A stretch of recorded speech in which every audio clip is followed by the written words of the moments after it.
Hello, twongeye kubaha ikaze kuri YouTube channel yacu. Uyu munsi tugiye kurebera hamwe ibintu by'ingenzi ugomba kuba wujuje mbere yuko ukora urugendo rwo mu ndege.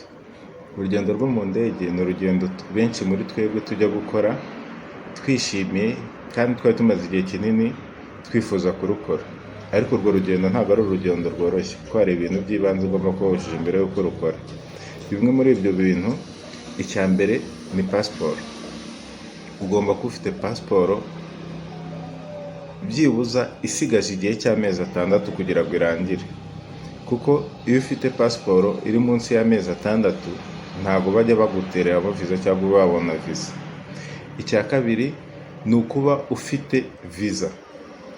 Viza ni uburenganzira bukwemerera kuba wakwinjira mu kindi gihugu, waba ugiye nk'umukerarugendo, umushyitsi cyangwa umunyeshuri cyangwa umukozi.